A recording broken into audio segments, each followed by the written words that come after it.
Have you ever wondered what exactly separates successful applications to Ivy League schools and everywhere else? Well, I think I have the answer for you, and that's what I'm going to be sharing with you in this video today.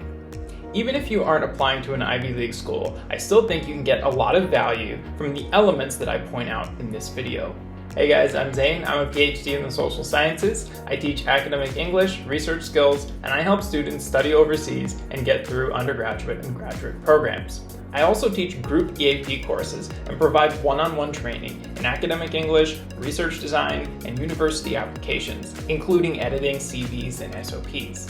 With my help, some of my students have received offers from some of the top universities in the US and the UK, including UC Berkeley and even Harvard. So you're probably wondering, what exactly gives an SOP that Ivy League touch? How are they different from any other SOP? Well, the answer really boils down to outlining very specific goals and strategic use of one's own academic experience and connecting it all with the grad program and what exactly you want to study in graduate school. Nothing about an Ivy League SOP is vague and open, and the students who write them have a very clear vision about exactly what they want to study and what they want to do. To get a better idea about what makes an SOP Ivy League material, in this video I'm going to be analyzing an SOP that was submitted and accepted by a master's program at Harvard. Just like in my last video, I'm going to be going through sections of this SOP and point out characteristics that made it stand out and ultimately accepted by the search committee at Harvard. The student who wrote this SOP also applied to 5 other master's programs at top universities in the US and was actually accepted to all of them.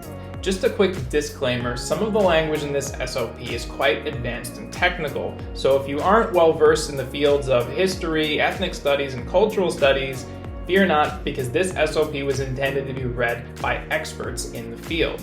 However, content aside, this SOP contains some wonderful examples of how the student made use of advanced grammar patterns and his experience in demonstrating his interest and suitability to this program. The student who wrote this SOP is a male student from Taiwan who graduated with a degree in history from one of the top universities in Taiwan and was looking to do a master's program in the US. Looking at the intro, we see he wrote, "I cultivated a strong sensitivity to the politics of historical narratives and cultural articulations throughout my youth. Growing up in an interstitial national space, I became curious about the historical trajectory of the formation of national identities, which led me to majoring in history at university name, where I developed a deep interest in modern Chinese literature and cultural history, film and media studies, and critical theory." So right away he's identifying the topic in his opening sentence, which is politics of historical narratives and cultural articulations.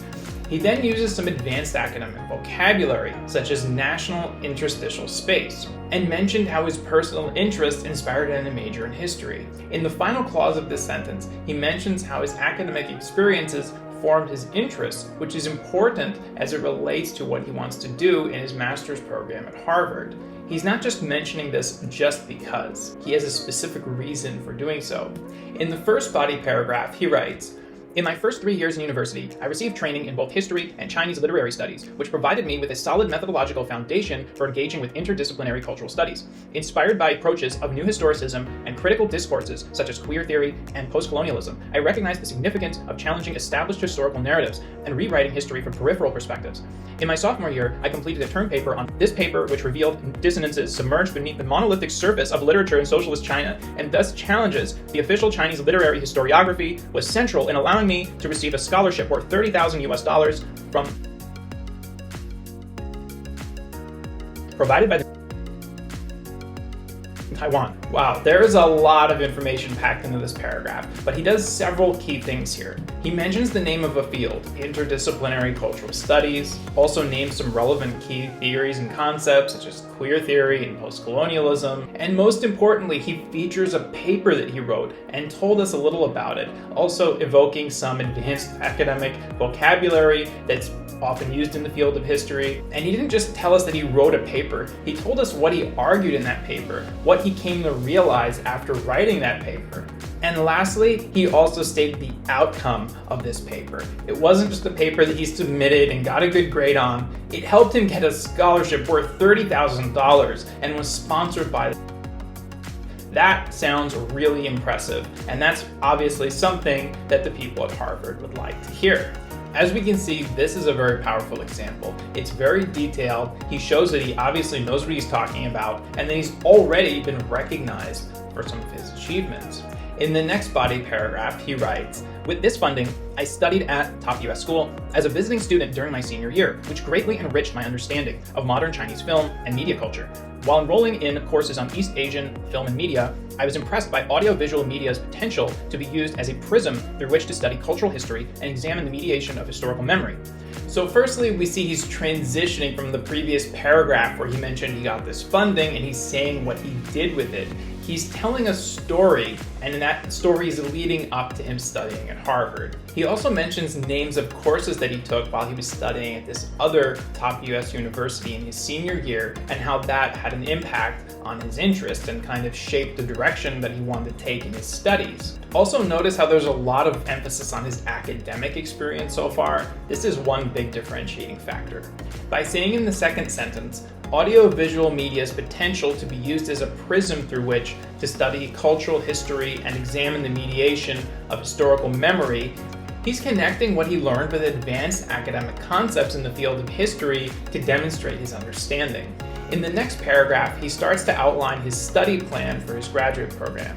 He writes, "Building on my work as an undergraduate, I plan to engage with 2 projects during my graduate years. The first is a project regarding the project mentioned above by synthesizing archival research and critical frameworks of landscape studies and post-colonial studies. My second project focuses on intermedial representations of the topic named in contemporary China." The paragraph goes on. "Both projects would contribute to our understanding of the relationship between geopolitics and spatial representations while providing a reflection upon the unrepresentability of ethnic minorities in 2 moments when China experienced drastic transformations in its media culture." In the first sentence here, he mentions 2 research projects that he plans to undertake during his graduate program. He goes on and explains in great detail exactly what he's going to do, all in one paragraph. Notice how detailed he gets. In the last sentence, he does something that I highlighted in my last video. He states his contribution. He actually takes this a step farther by not only showing his contribution to Harvard, but to the field as a whole. He's contributing to knowledge in the field of geopolitics, of history, and ethnic studies in China. This is quite powerful. In the last body paragraph, he writes, "If given the opportunity to study at Harvard, I would like to work with Professor Name and Professor Name. My research projects would benefit from Professor Name insights into certain subject, as her studies also address the interrelation between geopolitics and film production in the Chinese borderland. Professor Name studies on subject would provide me with a critical framework for re-examining the ethnic politics in China, as well as the renegotiation of cultural identities in relation to the transnational circulation of people, capital, and technology in the broader Sinophone world. Moreover, I am intrigued by the project at Harvard. I hope to participate in this project to deepen my understanding of..." So he actually starts this paragraph with, "if given the opportunity," which is something that I actually recommended that you avoid in the previous video. But this is Harvard, and not exactly everyone has the opportunity to study there, so we'll let this pass. He mentions 2 professors' names and indicates that he knows what they're working on and how he would benefit from working together with them specifically. He also cites an ongoing project at Harvard and how it relates with what he wants to study. As we can see, the level of customization here is quite high. He clearly did his research and showed why Harvard appealed to him in particular. He very clearly outlined why Harvard was his main choice for his master's degree and didn't give any vague, arbitrary reason for saying why he was applying. In the concluding paragraph of this SOP, which I'm not going to go over here, the student outlines his long-term goals, saying that he wants to pursue a PhD in East Asian studies and film studies, and says how Harvard will play a role in him achieving that goal. Overall, after looking at this SOP, we see a few patterns that stand out and actually differentiate it from many of the other SOPs I've read. The first is very clear goals and plans. The second is in-depth knowledge of the field by citing relevant theories and concepts. 3 is a strong focus on academic experience. And 4 indicates methodology and results of that experience, stating the how and the outcome of everything that he did. This SOP was actually a little bit longer than average, coming in at just over 900 words, but this student really packed in a lot of key information and shows that he knows exactly what he wants to do. And this is possibly one of the key factors that makes an Ivy League SOP an Ivy League SOP.